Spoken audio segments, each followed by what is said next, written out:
வணக்கம். இன்றைக்கி நம்ம பார்க்க போகிற ரெசிபி மாங்காய் மிட்டாய்.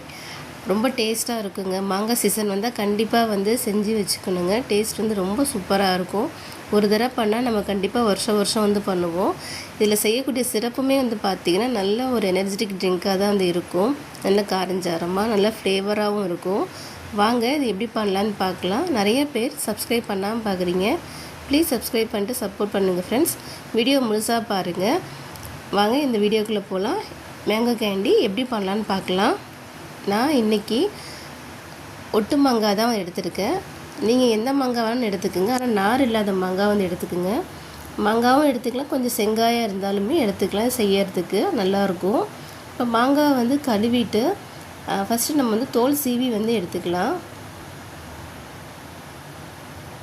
இதே மாதிரி எல்லா மாங்காயும் தோல் சீவி எடுத்துப்போம். இப்போ இதை நம்ம கட் பண்ணிக்கலாம்.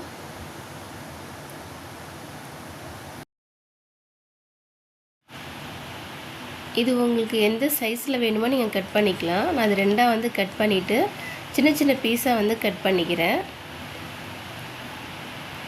நீங்கள் இது இன்னும் குட்டியாக கட் பண்ணாலும் கட் பண்ணிக்கலாம். இந்த மாதிரி போட்டோன்னா கொஞ்சம் சுருங்கி வரப்போ நல்லாயிருக்கும். அதுக்காக தான் இந்த மாதிரி நான் கட் பண்ணுறேன். இப்போ இந்த மாங்காய் கொட்டை இருக்கும் இல்லைங்களா, அந்த சைடில் இருக்கிறத நம்ம கட் பண்ணி எடுத்துப்போம் எல்லாத்தையுமே. இதே மாதிரி பார்த்திங்கன்னா எல்லா மாங்காயும் நம்ம கட் பண்ணி எடுத்துக்கலாம்.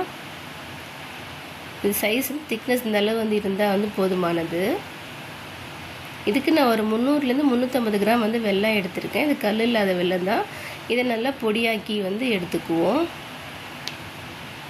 ஒரு அகலமான பாத்திரத்தில் மாங்காய் துண்டுகள் மூழ்கிற அளவுக்கு தண்ணி வச்சு நல்லா பாயில் பண்ணிக்கலாம். நல்லா கொதி வரணும். இந்த ஸ்டேஜ் வந்தாலே போதுமானது. இப்போது மாங்காய் துண்டுகளை அதில் சேர்த்துப்போம். எல்லாத்தையும் நல்லா மூழ்கி இருக்கணும். எல்லாத்தையும் சேர்த்துட்டு கொஞ்சம் மிக்ஸ் பண்ணி விடுவோம். இது வேக வேண்டாங்க, ஜஸ்ட்டு ஒரு ஆவி காட்டினா போதும். இப்போ கலர் சேஞ்ச் ஆகிடுச்சி. இப்போ நம்ம அழுத்தணுன்னா லைட்டாக சாஃப்டாக இருக்குது பாருங்கள். இப்போது தண்ணியை வடிச்சிட்டு இந்த மாங்காய் துண்டுகள் நம்ம தனியாக எடுத்துக்குவோம். தண்ணியே இல்லாமல் எடுத்துக்கணும். இப்போ தண்ணி சுத்தமாக இல்லை. இப்போ இடித்து வச்சுருக்கிற வெல்லத்தை அதில் சேர்த்துக்கலாம். கொஞ்சம் கொஞ்சம்னா எல்லா வெல்லத்தையும் சேர்த்துப்போம். உங்களுக்கு வெல்லம் வேண்டாம்னா நாட்டு சர்க்கரை வேணாலும் சேர்த்துக்கலாம், இல்லை சர்க்கரை வேணாலும் சேர்த்துக்கலாம். வெல்லம் டேஸ்ட் நல்லாயிருக்கும், அதான் நான் வெல்லம் சேர்த்துருக்கேன்.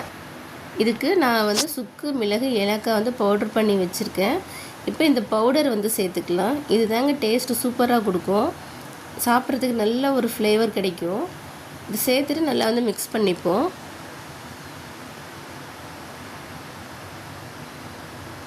மிக்ஸ் பண்ணிவிட்டு கொஞ்சம் மூடி வச்சிடலாம். ஒரு 1/2 hour அப்படியே விட்டுருவோம். அரை மணி நேரம் கழித்து பார்த்திங்கன்னா நல்லா அந்த தண்ணி வந்திருக்கும் வெளியில். வெல்லம் கரைஞ்சி ஒன்று கரையாமல் இருந்தாலும் ஒன்றும் ப்ராப்ளம் இல்லைங்க, கரைஞ்சிக்கும். இப்போ இதை நம்ம ஒரு நல்லா ஈரம் இல்லாத ஒரு பாத்திரத்துக்கு மாற்றிக்கலாம். இதை மாற்றிட்டு ஊற போட்டுடலாங்க. ஊற போட்டு டெய்லி குளிக்க விடுங்க. ஒரு 2 நாள் ஊறணும். 2 நாள் ஊற விட்டுட்டு நம்ம அதுக்கப்புறம் எப்படி வந்திருக்குன்னு பார்க்கலாம். பாருங்கள், நல்லா ஊறிடுச்சு. மாங்காய் கலரே மாறிடுச்சு பாருங்கள். நல்லா கோல்டன் கலராக இருக்குது. இப்போ இந்த மாங்காய் துண்டுகளை மட்டும் நம்ம தனியாக எடுத்துக்குவோம்.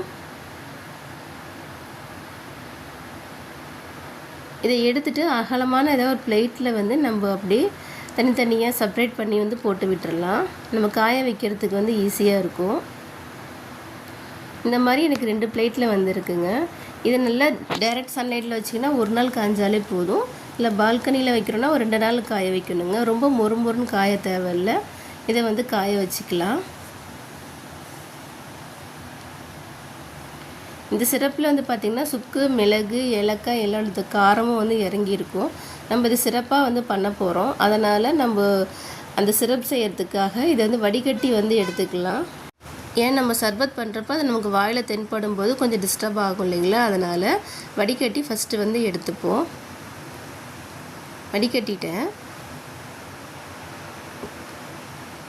இப்போ இதை அடுப்பில் வச்சு ஒரு கம்பி பதம் வர அளவுக்கு நல்லா கொதிக்க வச்சு எடுத்துப்போம். நல்லா கிண்டி விட்டே இருக்கலாம். பாருங்கள், பதம் வந்துடுச்சு. இப்போ அடுப்பை ஆஃப் பண்ணிவிட்டு இதை ஆற வச்சு ஒரு கண்டெய்னரில் ஸ்டோர் பண்ணிக்கிட்டோன்னா நமக்கு மேங்கோ சிரப் வந்து ரெடி ஆகிடுச்சு. மாங்காய் துண்டு நல்லா வந்து ரெடி ஆகிடுச்சிங்க காஞ்சி. பார்த்திங்கன்னா கொஞ்சம் வளைஞ்சி கொடுக்குற தன்மை இருக்கும் இல்லைங்களா, அந்த பதம் இருந்தால் வந்து போதுமானது. ரொம்ப மொறுமொறுன்னு காய தேவையில்லை, இந்த பதம் இருந்தால் போதுமானது. நான் லைட்டாக வந்து சர்க்கரையை வந்து பவுட்ரு பண்ணி வந்து மேலே தூவி விடுறேன், ஏன்னா கையில் ஒட்டாமல் இருக்குங்கிறதுக்காக. உங்களுக்கு வேண்டாம்னா நீங்கள் வந்து அதை வந்து அவாய்ட் பண்ணிடலாம்.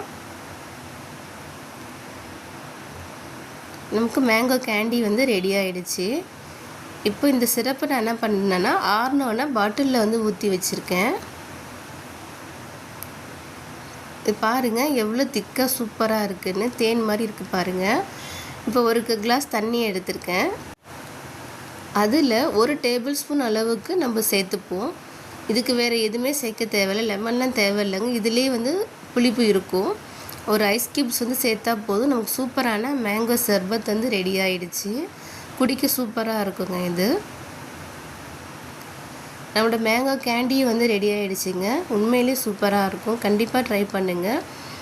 ரொம்ப டேஸ்ட்டாகவும் இருக்கும், குழந்தைங்க வந்து கண்டிப்பாக விரும்பி சாப்பிடுவாங்க. உங்களுக்கு இந்த வீடியோ பிடிச்சிருந்துச்சின்னா லைக் பண்ணுங்கள், ஷேர் பண்ணுங்கள், கமெண்ட் பண்ணுங்கள். உபயோகமாக இருக்கும்னு நினச்சிங்கன்னா மற்றவங்களுக்கும் வந்து ஷேர் பண்ணுங்கள். கண்டிப்பாக உங்களுடைய ஃபீட்பேக் கொடுங்க ட்ரை பண்ணி பார்த்துட்டு. நன்றி, வணக்கம்.